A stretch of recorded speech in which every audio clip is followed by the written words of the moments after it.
I'm over the tar pit! I'm out of here! Fuck you! Before you even say anything, that was Drinking with Goosebumps, one of the best fucking Goosebumps series on YouTube, and one of the best Goosebumps channels, Squid Jib, on YouTube. They do phenomenal content, so go check them out. That was a really funny clip from their Curse of the Mummy's Tomb book review that they did while so drunk. Speaking of Curse of the Mummy's Tomb, that's what we're doing today. We're doing a book review, and honestly, this book is underrated and under-talked about as fuck. I know BD Horror actually mentioned it very recently in a video, and yeah, I completely agree. This is a very not talked about book, okay? Nobody talks about Curse of the Mummy's Tomb. Not that it isn't popular, just like video-wise, nothing. And honestly, it's not fair, because it actually is a pretty damn good book. I have nothing really to say before we get into this. You guys are just excited for this.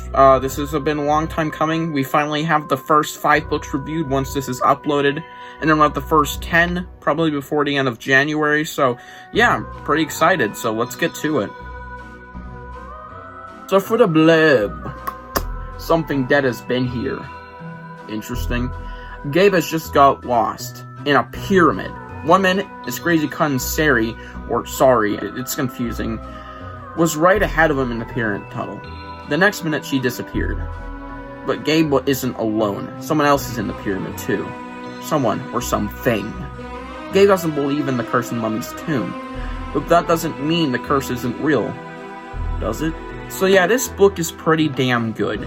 There's nothing really to dislike about this book. It's overall just a really solid mummy story with lots of interesting twists, turns, and frights, as Stine says. And of course, there is no spoilers until we get to the upside, so click off now. But yeah, just heads up, if you're going into this book, this is a pretty dang good one. So what did I like about Curse of the Mummy's Tomb? Well, first off, the mummies in the end. And we're going to start off with the ending sequence with the mummies. In this giant room where, I don't know how mummification works, but apparently they're gonna dip the mummies in tar.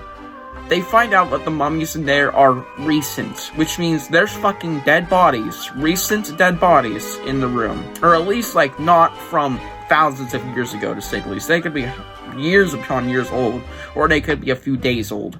It's fucking creepy. Everything that went down in that room, like all the mummies coming to life, they almost killed the Amit dude. It's just so strange.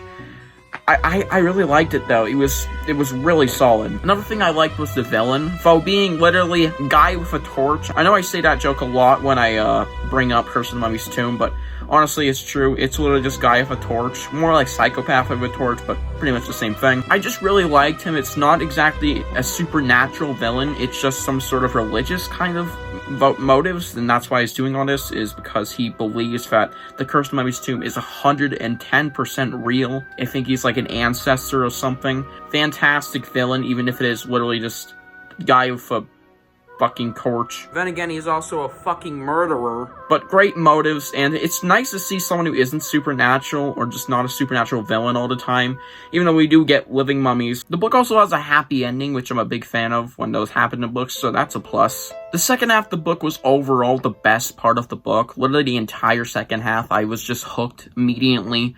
There was nothing that actually was bad. The second half of the book is literally just a perfect climax with great pacing. I do find one small thing annoying though. We'll get to that in the downsides though, but yeah, overall perfect climax. I also like the kidnapping kind of scene. That was very realistic, and that stuff does happen, especially nowadays. It is very common. It's a real scenario that could happen, and it was kind of more tense knowing that, and it was a real kidnapping. It ain't like, oh, I think I'm being kidnapped. No, they were actually being fucking kidnapped. It was fucking creepy. And finally, all the characters were fucking great, okay? Gabe, great protagonist. He's a great one to, you know, get the story rolling with his fascination about mummies. But the true motherfucker with the fascination is Gabe's uncle, Uncle Ben. And yeah, another great character. Sari's a bit annoying, but she's alright. I don't think she's that bad. Yeah, there's just some good characters all around. I already mentioned the villain, so yeah, pretty much every character in this book was pretty damn good. So what did I not like about the book? Well, the first half was not the greatest. I thought the first half was really meh. It just came off as... There was some good stuff, but, like, specifically, like, the first few chapters were meh, as per usual in Goosebumps books, but these were just kind of, I wasn't really interested, and even after that, it was still kind of boring. And yeah, this book is extremely long, too. Each chapter's like 10 pages, so this isn't like anything that flies by. Yeah, the first half of this book is kind of meh or boring. For getting a surprisingly high rating in the end, guys, spoiler warning, it's going to be pretty high. But yeah, it's just, man, this book could have been a lot better in its first half. But it was still enjoyable nonetheless, just not as much as I wish it was. And there were some scenes, but were just kind of boring. Though I did like it had a happy ending, I thought it could have been more clever. But either way, it was fine. Just, that was not really entertaining. Could have ended cooler. And here's my biggest issue, probably, of the book. Is there's this thing that keeps fucking happening, which is kind of stupid, because it's an easy way for Stine to get Gabe lost behind in the tunnel, is that Gabe repeatedly has his shoe untied. And he keeps bending down to get it, even though he knows damn well that nobody's going to stop for him. Like, hey guys, I have to tie my shoe. They just keep walking because Sarah and her uncle are constantly bickering at each other throughout the book and talking and playing pranks on Gabe. It's just, like, what the fuck? How? Why? It's so dumb. But either way, it isn't that bad. But it is really noticeable that it's just an easy way for Stine to, cash out and get the book out, really. Even if this wasn't during, like, the giant hype train, this was right before it, actually. It's just kind of... So, there were a few downsides, but the book was overall really fucking good. There were lots of things that made up for them, and even if the first half was kind of bland, or nothing really good happened, when it hit the kidnapping sequence, that was really fucking solid. And that was actually in the first half.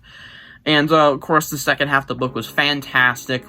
Just minor issues, since Gabe does get lost in Pyramid again, because he has to tie his fucking shoe. It's annoying, it's not funny, it's not cool, I don't get it. It's not really a clever idea, it's pretty dumb. So yeah, I'm gonna have to give this book an 8.5 out of 10. Maybe in the future I'd give it a 9.5 out of 10, but this book is really, really solid. I really like this one. There's really a lot to like about this book overall, and not much to dislike, obviously. This book is more good than bad, and when it's good, it's actually really good. It's just, this book is really underrated, and it should be talked about a lot more, because it's a really good story, I'm telling you. Yeah, 8.5 out of 10, really good story, should be talked about more, with lots of great stuff to offer, and that is the end of this book review. I hope you guys enjoyed. I will be doing a Return to Mummy book review, not very soon, but it's happening, probably in January, because that book is very, very soon on my reading list, like 2 books away. Hope you guys enjoyed the video. Tell me what you think about Curse of the Mummy's Tomb below, and I'll see you guys in the next one. Bye.